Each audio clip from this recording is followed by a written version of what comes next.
ብሩኬ ሃይሚ ወደሱ እንድትመለስ እንደምትወደው ለሱ ያላትን ስሜት ለማወቅ ሴት አማራጭ ሆና መምጣት አልነበረባት። ምክንያቱም በሴት ምክንያት ስለሆነ የተጣሉት ያንኛው ችግር ሳይፈታ ሌላ ችግር መፍጠር አልነበረብህም። አንተ ሴት ባመጣህ ቁጥር ሃይሚ ጋር ያለህን እምነት እያጣ ነው የምትሄደው። ከአንድም ሁለት ጊዜ በእናንተ ህይወት ውስጥ የሆነ ነገር ሲፈጠር ሴት አማራጭ ሆና መምጣት የለባትም በፍጹም ማለት ነው። ለሌላ ጊዜም ተማርበት። ችግሮችን ለመፍታት በጣም ብዙ አይነት መፍትሄዎችና ብዙ አማራጮች አሉ።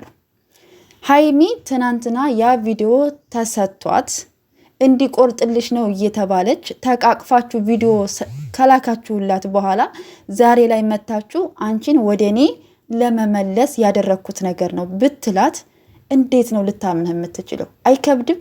እስቲ በሃይሚ ቦታ ሆናችሁ ሴቶች ለአንድ ደቂቃ አስቡት። እኔ ብሆን ምንድን ነው የማደርገው ብላችሁ አስቡት።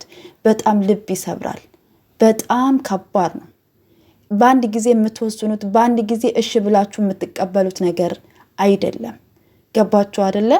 ምክንያቱም በሴት ምክንያት ነው ሃይሚ ከብሩኬ ጋር የተጣላችሁ አይደለ? ሃይሚ ከብሩክ የምትፈልገው ያለፈውን ችግሩን እንዲፈታና እንዲያስተካክል ነው እንጂ ሃይሚ ብሩክን ሳትወደው ቀርታ ወይም ደግሞ ለሱ የስሜት ስለሌላት አይደለም እንዴ። ሃይሚን እኮ ብሩኬ እንደምትወድህ እኮ ምንም ማረጋገጥ የማይጠበቅብህም። ምክንያቱም ሃይሚ ብዙ መስዋዕት የከፈለች ሴት ናት፣ ታውቃለህ። እስካሁን ድረስ እንኳ ከጎንህ ናት ያለችው። የራሱ ጉዳይ ብላ እንኳ አልጠፋችም፣ ካንተ አራቀችም፣ የትም አልሄደችም። በችግር ውስጥም ቢሆን እየተጨቃጨቃችሁም ቢሆን አብራችሁ ናችሁ ያላችሁት። ካንተ አራቀችም፣ አንተም ከሷ አራክም። ስለዚህ እናንተ የሆነ ችግር ሲፈጠር ተረጋግታችሁ በመነጋገር በመደማመጥ አንዱ እሳት ሲሆን አንዱ ውሃ የሆነ ነገሮችን እንደ ትልቅ ሰው አስባችሁ መነጋገር ነው እንጂ ሁል ጊዜ ስሜታዊ መሆን፣ እልክ ውስጥ መግባት፣ ኃይለ ቃል መነጋገር እነሱን ነገሮች ከመጠቀም ይልቅ ረጋ ብላችሁ ስክን ብላችሁ ያለውን ችግራችሁን ቁጭ ብላችሁ ከካሜራ ጀርባም ይሁን ካሜራን ፊት ለፊት ይሁን ችግራችሁን መፍታት ትችላላችሁ። በጣም ቀላል ነገር ነው። በነገራችን ላይ በህይወታችሁ ብዙ ችግሮች ሊፈጠሩ ይችላሉ። የማይፈታ ችግር ግን የለም። የሚፈታው ግን ቁጭ ብሎ በመነጋገር በማስረዳት ያለውን ነገር ግልጽ አድርጎ በመነጋገር ይፈታል እንጂ ሶስተኛ ወገን አማራጭ አድርጋችሁ በህይወታችሁ ውስጥ አታስገቡ። ብሩኬ ደግሞ ሃይሚን ወደ ራስ ለመመለስ ደግሞ ብዙ መሄድም አይጠበቅብህም። በቃ ያለብህን ችግር መፍታት ትችላለህ፣ ማስረዳት ትችላለህ። ካንተ የምትፈልገው እሱን ስለሆነ ማለት ነው። እና አንዳንድ ሴቶች ደግሞ በጣም ስትፈርዱም ነበረ። ሃይሚ ምንድን ነው የምትፈልጊው? ስንት ጊዜ ይቅርታ ጠየቀሽ? ይቅርታ እኮ ማድረግ ቀላል ነገር ነው፣ ትልቅነትም ነው። ገባችሁ አይደለ? ግን ብሩኬ አሁንም እሺ ብላ ብትመለስለት እንኳ የሆነ ችግር በተፈጠረ ቁጥር ሴት አማራጩና ከመጣች አሁንም መጣላታቸው አይቀርም። ስለዚህ ከእንደዚህ አይነት ነገር መውጣት አለባችሁ ሁለታችሁም ማለት ነው።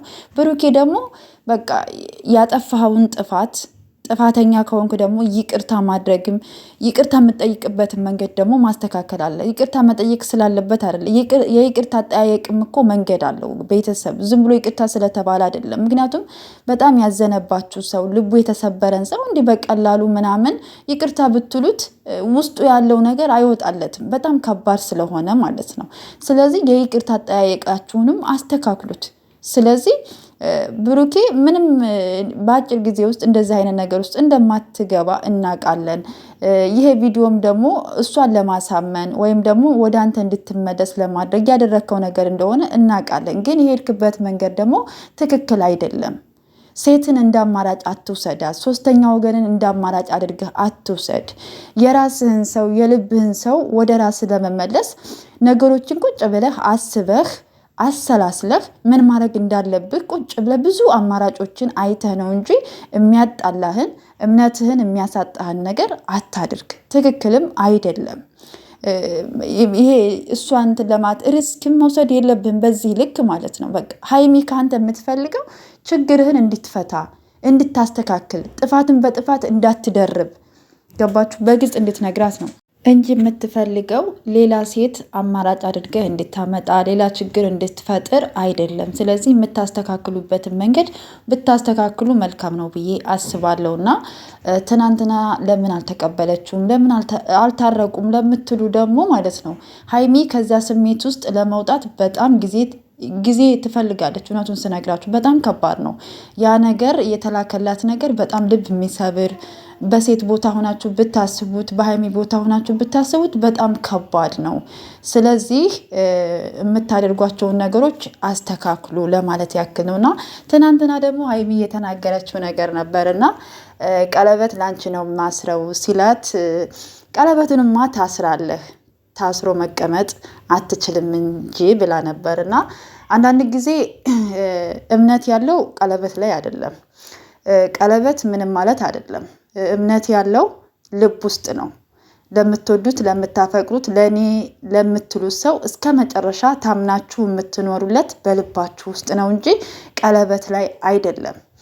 ስለዚህ ብሩኬ ወደ ራስህ ተመለስ፣ አሁንም ተስፋ አትቁረጥ ለማለት ያክል ነው። እና የምትሄድበትን መንገድ የምታስተካክልበትን መንገድ አማራጮችህን አስተካክል። ጥፋትን በጥፋት አትድገም። ከሀይሚ ጋር የሚያራርቅህን ነገር አታድርግ። እምነትህን የሚያሳጣህን ነገር፣ ከምትወዳት ልጅ ጋራ የሚያግባባህን ነገር፣ የሚያስታርቅህን ነገር ቁጭ ብሎ በማውራት በመነጋገር በግልጽ በማስረዳት ነገሮችን እንደዚህ ማስተካከል ትችላለህ እንጂ የሆነ ነገር በተፈጠረ ቁጥር ሴትን እያመጣህ አንተም እምነትህን አትጣ። ክብርህንም ዝቅ የሚያደርግ ነገር ባታደርግ፣ ለእሷም ክብር፣ ሴት ልጅ ናት ይሰማታል። በጣም ከባድ ነው በሀይሚ ቦታ ሆናችሁ ስታስቡት ማለት ነው። እና የደረሰበት ያውቃል። ግን ሀይሚ በጣም ጠንካራና ጀግና ልጅ ናት። እነሱ ስለተላለፉ ነው እንጂ እኮ ሀይሚ ብሩኬን ሳትፈልገው ወይም ደግሞ ሳትወደው ቀርታ አይደለም። ግን ነገሮችን እንዳስተካክል እንዲማር ለማድረግ ነው እንጂ ሀይሚ ዛሬም ትወደዋለች፣ ነገም ትወደዋለች። ብሩኬም እንደዛው ብዙ መስዋዕት የተከፋፈሉ ልጆች ናቸው። እና እንደዚህ በአጭር ነገር እንትን የሚባል ነገር አይደለም። እና እግዚአብሔር ከእናንተ ጋር ይሁን። እንግዲህ ድራማውም መቼ እንደሚያልቅ አናቅም። እግዚአብሔር ነገሮችን ሁሉ ያስተካክልላችሁ ማለት እፈልጋለሁ። ውድ ቤተሰቦቼ ደግሞ በያላችሁበት ሰላማችሁ ብዝት ይበልልኝ። ለዚህ ቤት ደግሞ አዲስ የሆናችሁ ላይክ፣ ሰብስክራይብ እያደረጋችሁ አበረታቱ። ለምታበረታቱኝ በጣም አድርጌ አመሰግናለሁ። መልካም ጊዜ ይሁንላችሁ። እንግዲህ መልካሙን ነገር ሁሉ ያሰማን። ጨሪቃዎች ደግሞ ወደ ራሳቸው ተመልሰው ለማየት ያብቃን። ሰላማቸው፣ ፍቅራቸው በጣም ናፍቆናልና ማለት ነው። እና አንድ ላይ ሲሆኑ ያምራሉ፣ ይዋባሉ እና የድሮ ፍቅራችሁን ይመልስላችሁ ነው ማለት የምፈልገው። መረጋጋትንም ያድላችሁ። እግዚአብሔር ከእናንተ ጋር ይሁን ማለት እፈልጋለሁ። ውድ ቤተሰቦች በያላችሁበት ሰላማችሁ